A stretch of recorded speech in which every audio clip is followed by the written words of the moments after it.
ప్రపంచంలో ఈరోజు electric vehicles అంటే విద్యుత్ వాహనాలు అత్యంత ప్రాచుర్యం పొందుతున్నాయి. వాటి మీద తీవ్రమైన చర్చ సాగుతోంది. ఇంధనాన్ని ఆదా చేసుకోవడానికి ఈరోజు విద్యుత్ వాహనాల వైపు ప్రపంచం మల్లుతోంది. అటువంటి విద్యుత్ వాహనాల రంగంలో ప్రప్రథమంగా దీనికి ప్రాధాన్యత ఉందని గుర్తించి ఈ దేశ అవసరాలకు విద్యుత్ వాహనాలు ఎంతో ఉపయోగకరమని భావించి ఈ రంగాన్ని ఎంచుకున్న వ్యాపారవేత్త అల్వాల్ దేవేందర్ రెడ్డి, ఫౌండర్ ఈ రైడ్ ఈ మొబిలిటీ సర్వీసెస్కు చెందిన వారు మన ముందున్నారు. వారికి ఈ కార్యక్రమానికి ముందుగా స్వాగతం పలుకుతున్నాను. దేవేందర్ రెడ్డి గారు, మీరు మన మొట్టమొదట ప్రశ్న బిఈ ఎలక్ట్రానిక్స్, మీరు ఎలక్ట్రానిక్స్ రంగంలో చదివారు. మీరు ప్రధానంగా పనిచేసిందంతా కూడా ఐటీ రంగానికి సంబంధించి ప్రింటర్లు వాటికి సంబంధించిన దీంట్లో పనిచేశారు. కానీ ఉన్నట్టుండి మీ రంగాన్ని మార్చుకోవాలని మీకు ఎందుకు అనిపించింది? ఈవీ రంగాన్ని మీరు ఎందుకు ఎంచుకున్నారు? Thanks for this invitation. And ఈ ప్రశ్నకు జవాబు అంటే పెద్దనే ఉంటుంది. అండ్ జనరల్గా భారతదేశంలో చదివిన చదువుకి చేసే ఉద్యోగానికి చేసే వ్యాపారానికి సంబంధం ఉండదు. బట్ ఫార్చునేట్లీ నేను చదువుకున్న ఎలక్ట్రానిక్స్ బీఎస్సీ ఫండమెంటల్ ఎలక్ట్రానిక్స్ ఉంది. And then I was the first person to get into sales and business development in my family. మీకు మా తాతగారు ఫ్రీడమ్ ఫైటర్, ఇంట్లో 8 మంది స్కూల్ టీచర్స్ ఉన్నారు, మా మేనత్తలు, మా పేరెంట్స్ అందరు కలిపి. I was the first person to get into sales and business development in early 90s, 1994, 95 టైమ్స్లో. సో ఈ జర్నీ అంతా అయిపోయాక when I wanted to take step of entrepreneurship, it was there in early days only, school డేస్లో.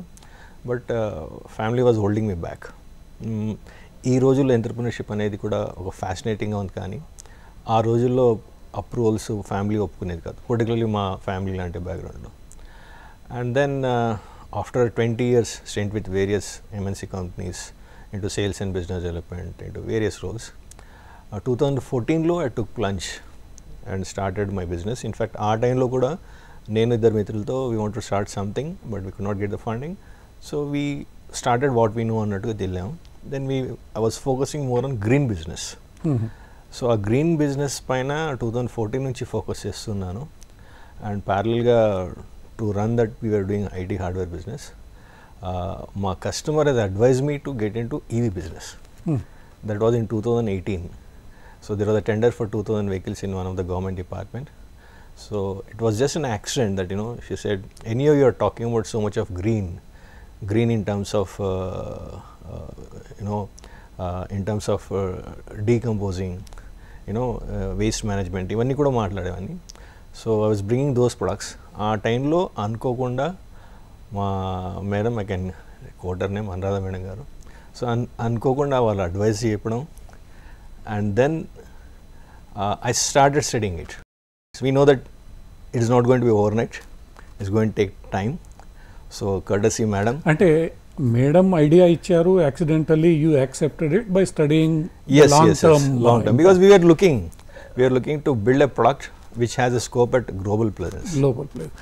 But ఆ రోజుల్లో it is a big challenge. ఒకటి battery technology కావచ్చు, అంటే మోటార్లు దానికి సంబంధించిన సాంకేతిక పరిజ్ఞానం ఉండొచ్చు, కానీ బ్యాటరీ, ఎస్పెషల్లీ బ్యాటరీకి సంబంధించిన సాంకేతిక పరిజ్ఞానం కానీ ఈ మొత్తం ఒక వెహికల్ని అసెంబుల్ చేయడానికి అవసరమైన, టెస్టింగ్ చేయడానికి అవసరమైన పరిజ్ఞానం కానీ ఆ రోజుల్లో ఆల్మోస్ట్ ఆల్ నిల్ కదా భారతదేశంలో. వీ హ్యాడ్, బట్ సౌత్ ఇండియాలో తక్కువ ఉండింది, నార్త్ ఇండియాలో ప్రజెన్స్ ఉండింది, బట్ సౌత్ ఇండియాలో చాలా తక్కువ ఉండింది. అండ్ మీరు చెప్పినట్టు ఇక్కడ ఆ ఎకోసిస్టమ్ అప్పుడు లేదు. ఇంకా ఇక్కడ ఎవరు మాట్లాడేవారు కారు. ఈవీస్ అంటే వీడ story of Reva in Bengaluru. Reva was the first person to bring the car on the road, and it has its own challenges, limitations, but there's one success story in South India. But otherwise, we used to look at North, how they started implementing these vehicles, but otherwise we had ARI and ICAT which was supporting on these EVs, and 2016 onwards government was talking on this one. But as I said, we are early movers, one of the early movers in EV space. So how you overcome technological challenges, assembling the spare parts, getting them, ఎందుకంటే ఇప్పటికి కూడా ఈ lithium battery కానీ ఇంకొక battery కానీ ఇవన్నీ మనం బయట నుంచి ఎక్కువ తెచ్చుకునేవి. సో ఇంపోర్ట్ చేసుకోవడము, ఆ వెహికల్ని బయటికి తీసుకురావడం, after all government regulations, request, test అన్ని పాస్ చేసి. సో దాన్ని ఎలా మీరు ఫేస్ చేశారు, సక్సెస్ఫుల్గా వెహికల్ని బయటికి తీసుకొచ్చారు? Sir, for that, it's always that, as an entrepreneur, you create a team. You create a team, and then you'll be in a learning process. And then we need to see what are the norms of government to build accordingly as per the norms. So, in fact, I give credit to my team, which has supported us. In fact, during those days, it was very tough for us. Getting reliable supply chain. Even today, it's a big challenge to get the reliable supply chain in this industry itself. So we started working on those lines of the norms, and then there are many challenges in this industry. ఎలా ఉంటుందంటే supply చైన్లో మీకు 2 సెట్లు correct వస్తుంది, 3 సెట్లు reliable ఉండదు. So ఇవన్నీ కూడా we need to face those challenges, and there is no choice once you took the plunge.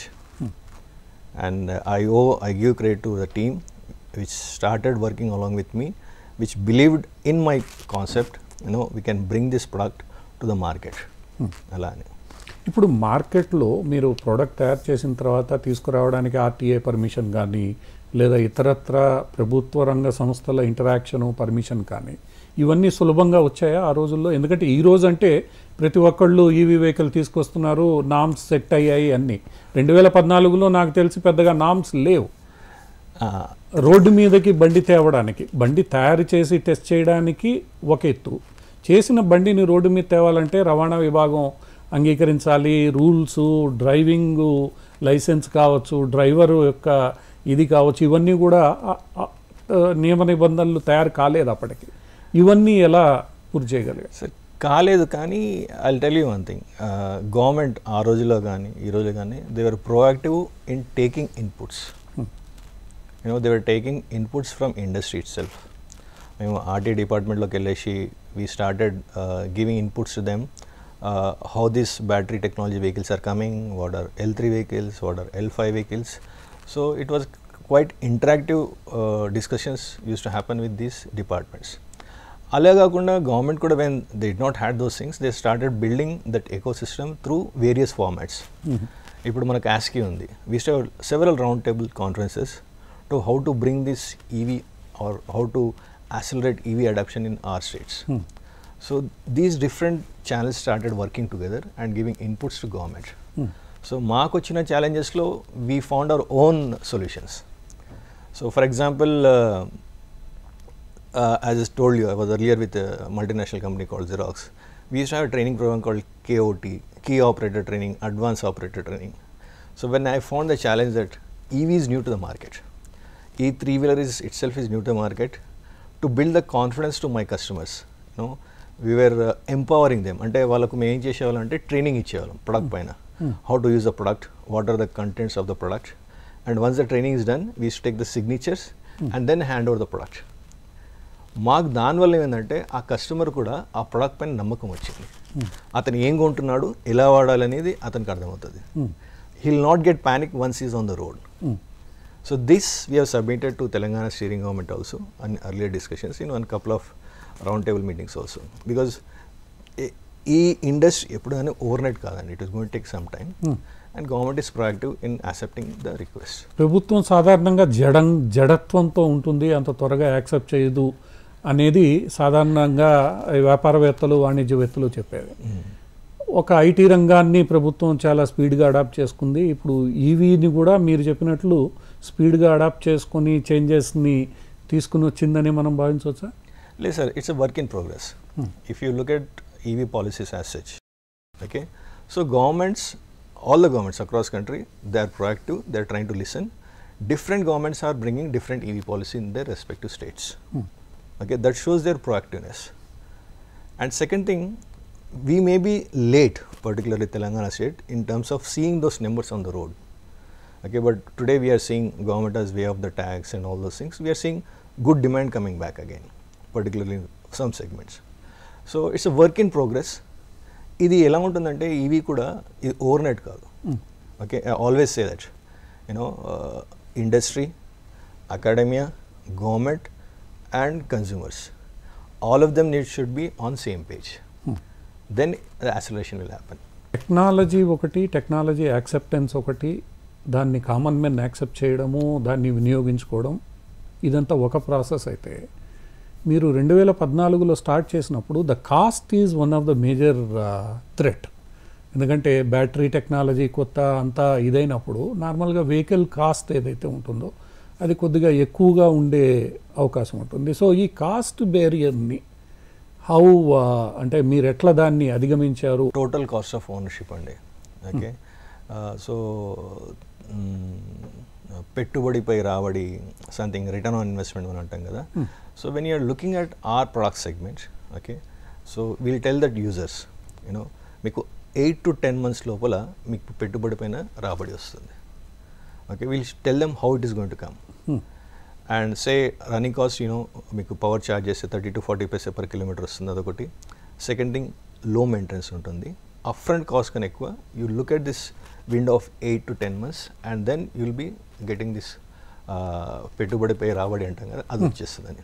So there was initially price was the challenge, but we are overcome by showing that value proportion of product, value proportion in terms of service, value proportion in terms of maintenance, and overall value proportion of how that person will be initiated towards environment friendly product. So it's all together one single value proportion లాగా వెళ్ళేది. Challenges మధ్యలో మీరు కొత్త రంగం ఎంచుకొని ముందుకు వచ్చిన తర్వాత సాధారణంగా ఒక పెట్టుబడిదారు బిజినెస్ మీద పెట్టుబడి పెట్టేటప్పుడు రిటర్న్ అనేది ప్రధానమైన కోరికగా ఉంటుంది. అంటే నేను ఇంత అమౌంట్ పెడితే ఇంత టైంలో ఇంత అమౌంట్ వెనక్కి రావాలి అని. ఇదంతా కూడా లాంగ్ టర్మ్ ఇన్వెస్ట్మెంట్ అయినప్పుడు దాన్ని సస్టైన్ చేయడం, అంటే ఆ ఫర్మ్ని సస్టైన్ చేయడము, ఆ రన్నింగ్ని మెయింటెనెన్స్ని సస్టైన్ చేయడము, ఇదంతా కూడా ఒక ప్రధానమైన ఇబ్బంది ఎనీ ఎంటర్ప్రీనర్కి. దీన్ని మీరు ఎలా సస్టైన్ చేశారు? దీనికి ఎలా మీకు సపోర్ట్ దొరికింది? ఎలా ఎవరెవరు సపోర్ట్ చేశారు? ఇదైతే పెద్ద definitely any entrepreneur will go through this challenges where you need to have that cash flows. Okay, so when I started I shared my dream with my friends and family and relatives. So some of them has kept investment in this company, which is supporting ucharadi. Second thing, we need to have a product for any businesses. Okay, one will be a run rate product and it goes out in the market, but you will not get huge profits. Manam breath billing keltam kada ala undali. Rendodi, a top line product which gives more value, also a better bottom line. So we have that go-to-market strategy where we are giving both kind of solutions to the market.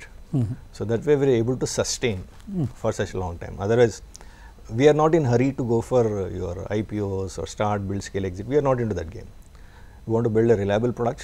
అంటే ముఖ్యంగా friends మీకు ఎక్కువగా support? డెఫినెట్గా అండి. ఇది any entrepreneurs, not only for me. When are coming with idea, initial investment, though you'll be going through the newspaper and all those things, okay, that's a different game. If you're into that game of start, build, exit, that's a different game. But if you have good concept, if somebody is there to build on you or to trust on you, it's your friends, it's your family who will invest on this one.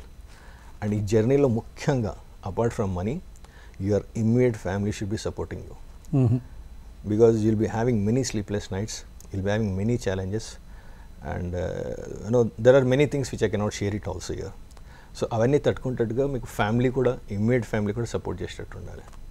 Otherwise this will be very difficult journey. మీరు ఇందాక అన్నారు చాలా స్ట్రెస్ఫుల్గా ఉంటుంది, they need to support you and all. Is there any day that becomes little bit nervous in you? అరే family ఎంతవరకు నన్ను support చేస్తుంది, లేదా how far I'm going to break even? Because కొన్ని సందర్భాల్లో మనకు ఆ బ్రేక్ ఈవెన్ వచ్చే వరకు కూడా ఇది మొత్తం క్వశ్చన్ మార్క్లో ఉంటుంది. You need to show them the bigger picture. You need to tell them why you are doing this one, and if you are taking them into confidence, you will get the support. If you are doing this for hobby sake, for mid life crisis and all those things, nobody will support you. You need to, as you take your team along with your dream, along with your vision, you need to show the path to your family members also. This is a game what I am getting into. You will be seeing that I will be away from family. I will be spending more time outside. I may not be going or using that so-called flight tickets, frequent flights, what I used to use in corporate. Okay, the lifestyle will be different. But yes, once after some time, I'll be giving you all that life. Okay, that vision, that journey, you need to tell them before taking the plunge. Okay, we call something like, there is no instant gratification here. You need to tell them it's going to take some time. Appudu they'll be supporting you. అంటే మీరు commercial సెగ్మెంట్లో you started your journey. Commercial సెగ్మెంట్ని ఎంచుకొని ఈ mass product అయిన 2-వీలర్ segment ఏదైతే ఉందో individual customer బేస్డ్కి సంబంధించి ఆ సెగ్మెంట్ని మీరు ఎందుకు ఎంచుకోలేదు? కమర్షియల్ సెగ్మెంట్లోనే ఎందుకు మీరు ఈ కంపెనీ ప్రోడక్ట్ని ప్రారంభించాల్సి వచ్చింది? Because this going to help for livelihood projects. This going to transfer, అంటే కొన్ని జీవితాలను మార్చే ప్రొడక్ట్స్ ఇవి. యాక్చువల్ చెప్పాలంటే మేము ఉన్న సెగ్మెంట్ని ఇవన్నీ ఏమంటారు, ఒక మధ్యతరగతి వర్తక వ్యాపారస్తులు వాళ్ళ కొందరికి జీవనోపాధికి ఇచ్చే సెగ్మెంట్ ఇది. ఓకే, సో ఈ సెగ్మెంట్లో మేము R&D చేసుకుంటూ 4-వీలర్కి వెళ్ళాము. ఓకే, 3-వీలర్ నుంచి we're in the transition period to getting to four wheeler space. So ఆ 4-వీలర్ అనేది కూడా లార్జ్ స్కేల్లో కమర్షియల్ సైడ్ వస్తాం, where we know the challenges of payload and range anxiety. Consumer game is a bit different. In marketing strategy, we call it as unit placement. Okay, you need to have the muscle power or getting to the unit placement. We lacked at this stage. Our time low, we said it's not our cup of tea. Let us focus on what we started, in which segment we are working. Let us expand that segment rather than getting into this segment. Our రోజులు అట్లా అనుకోనే we made our go-to-market strategy and then started working on a 4-wheeler space. అంటే ఈ రోజు ఏమైనా దాని గురించి ఆలోచన లేదు సార్, ఇప్పటికైతే లేదు. But will come in to that segment also for commercial loaders. ఎందుకంటే that GTM is entirely different. You need have the dealers, you need have the franchisee models. And then today ఎట్లా ఉంటుందంటే people invest less, their expectations are more on EV. So we're not in hurry to build it. We're there in three wheeler, we're progressing or pivoted with four wheeler space. కానీ commercial స్పేస్లో మీరు ఇందాక ఒక మాట అన్నారు, loading capacity, range, ఇవి రెండు electric వెహికల్స్లో ఇవి రెండు ఈరోజు కూడా పెద్ద ఛాలెంజే. ఇప్పుడు ఈవెన్ ప్యాసింజర్ వెహికల్ సెగ్మెంట్లో కూడా రేంజ్ పెద్ద ఛాలెంజే, లోడ్ కెపాసిటీ పెద్ద ఛాలెంజే. ఈ రెండింటిని ఎలా, అంటే మీరు ముందు వచ్చిన వాళ్ళు కాబట్టి you have to be the guiding light, that is what people expect. ఈ రెండు ఛాలెంజెస్ని how we can overcome? When you're talking about payload and range, one is that we need to set customer expectations as per the existing technology. Okay, that's the first thing, because when you are talking about L3 3-wheelers or L5 3-wheelers, there is limitation as per the norms of the government. Okay, you should be carrying so and so and చెప్పేసి regulations. Now any product which comes out of the any industry, okay, for particularly on this vehicles, it has to go through homologation process. Okay, homologation on 4-wheeler space is an expensive and it's time taking process. Manam range ravalana, payload cheyalana kuda we are working on that one. So that's the reason when I started this conversation I said that existing 3-wheelers, whether L5 or L3, are not sufficient to the current demand of the market. Unna vatlo manam chestunnam. Say for example, if you are looking at delivery vans, Amazons of the world, choose they'll operate on hub part. For them this is viable, because 300-400 kgs going to homes, delivering. With highest, if you have done that, we have done the survey during COVID time also, it's about 67 kilometers what they operate. For them, these 3-wheelers are fine. Okay. Coming to regular consumer, Mirannar kada, yes, there's a work in progress in terms of a product which can meet the consumer expectations. Even if you look at conventional vehicles, we always blame EV-లో stated range, stated payload is not coming as done. అంటే మీకు conventional వెహికల్లో కూడా మీరు షోరూమ్కి వెళ్తే like fossil fuels, they will claim XYZ range, they will claim whatever it is there. యాక్చువల్గా అంత రాదు. That is not the ideal condition which are prevailing in India. our roads are different, those things are different. మనకి 18 kilometers mileage అంటే it will come actually 12 kilometers. Traffic conditions and others. 12-13 kilometers వస్తుంది, but still we'll blame on EV. Because we have those expectations. That's the reason I tell consumers when you are buying a 4-wheeler, be realistic what you want. Don't buy through the influencers or somebody has bought XYZ model. Look, if suppose it is intracity, you understand that XYZ brands are giving this intracity, let me buy that brand of XYZ because my need is intracity. Because today work is progress on charging infra, okay, charging infra on the road at endpoint. This is work in progress which is happening across country. It is going to take some time. So antilopala, let me buy a product which can help me to buy this intracity. Okay, intercity ante then your budget will go up. Okay, దీంట్లో ఏం rocket science కూడా లేదండి, కొన్నిసార్లు చెప్తుంటాను నేను. So you need to equip or change the power train accordingly. You need to support that power train with batteries accordingly. So today we have limitations because we're importing the raw material of the batteries from outside. ఈ challenges అన్నీ overcome అయ్యి now you came to a stable successful stage. అంటే ఈరోజు ఏ స్టేజ్లో మీరు వచ్చారని అనుకుంటున్నారు? అంటే 2014 నుంచి 24 ఈ 10 సంవత్సరాల కాలం మీ ఎంటర్ప్రినరల్ జర్నీ ఏదైతే ఉందో ఈరోజు ఎక్కడున్నానని మీరు అనుకుంటున్నారు? We're still in a startup stage as you are seeing that EV scenario outside. And I said that we are not in a hurry for that rat race of start, build, scale, exit. You know, once our product 4-wheeler comes on the road, then we'll be scaling up. Okay, after matram, I'll say that we are still in a startup place only. Yes, we now understand what market wants, and we know what are the challenges in terms of supply chain.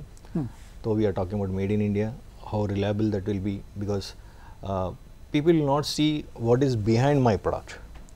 People see what is the outcome of this company. Okay, so I need to get that one so that I can give that reliable product to the customers. Okay, so this is still in work in progress and for 4-wheeler loader. Once that comes in, then we can say that yes, we have arrived. Then we'll declare we have arrived. Antaraku we are still in a startup side. We are still work in progress. That means financially and all other things. Yeah, still all it is other things going it on. is going on. So It is 10 going years still. So I'll tell you one thing, you know, what people will do and what we are different from them, you know. When EV policy comes in this state or earlier, then a lot of people will come with a, you know, per se will want to invest, they want more stake in the company, you know, at a premium price, and they'll not do any contribution to the company. So we are not in hurry to take that investment and keep them here, okay. What we want is that, you know, if suppose we'll go for after a 4-wheeler comes to market, so we want to go with the person as an investor who can take along with the journey. EV సెగ్మెంట్కి వచ్చేసరికి ఇప్పుడు 2 రకాల ప్లేయర్లు, అంటే మీలాంటి conventional ప్లేయర్లతో పాటు ఇంకొక 2 రకాల ప్లేయర్లు మనకి ఈవీలో కనిపిస్తున్నారు. ఒకటి మీరు అన్నట్లు ఇన్వెస్ట్ చేయడము, స్కేల్ చేయడము, స్కేల్ చేసుకుని ఎగ్జిట్ కావడము లేదా దాన్ని ఇది చేయడము. వీళ్ళు సొంతంగా ఏమీ చేయరు, మొత్తం third party assembling, manufacturing support అంట. ఇది ఒక రకమైన ప్లే టీమ్. రెండవది ఈరోజు ఎంఎన్సీలు కానీ లేదా ట్రెడిషనల్ కన్వెన్షనల్ ప్లేయర్స్ ఎవరైతే ఇప్పుడు మన టీవీఎస్ కానీ బజాజ్ కానీ వీళ్ళందరూ కూడా ఈరోజు బజాజ్ 3-wheeler మార్కెట్లో బజాజ్, మన ఈ ఎల్ఎంఎల్ వీళ్ళందరూ కూడా ఈరోజు వస్తున్నారు. సో ఈ 2 ప్లేయర్లు మీరు అంటే 3వ రకం అనుకున్నప్పుడు how things are happening? ఎంత పెద్ద మార్కెట్ అంటే even if 20-30 Olas comes, there will be demand. Right? Even if 20-30 Bajaj comes, there will be demand. No, we are not talking about tens or hundreds of products. That volume మీరు అర్థం చేసుకోవాలి. ఎందుకంటే the norms what are going to happen and the numbers what we are talking, you know, the existing manufacturers will not suffice. And second thing, you will be seeing a new era of working in collaboration, not in competition. Okay, like for example, today if you see XYZ brand and ABCD brand, both products are looking similar. Why? Because of collaboration. Okay, those things are going to come in this market space. Because demand ఎంత అవబోతుంది అనేది మీకు ఇక్కడ ఉన్న వాళ్ళకి ఎవరికి అర్థం అవ్వట్లేదు. We are looking at today's figures, we are looking at today's journey. You know, when I say that EV space is not like going to happen overnight. We say now Rome is not built in one day but every day. So this industry, this market, the numbers also be entirely different. Your market space variki untundi, definitely variki untundi. So value proportion of say the market leaders today is just, yes, they are reliable, customers have brought that, and value proposition R will be different.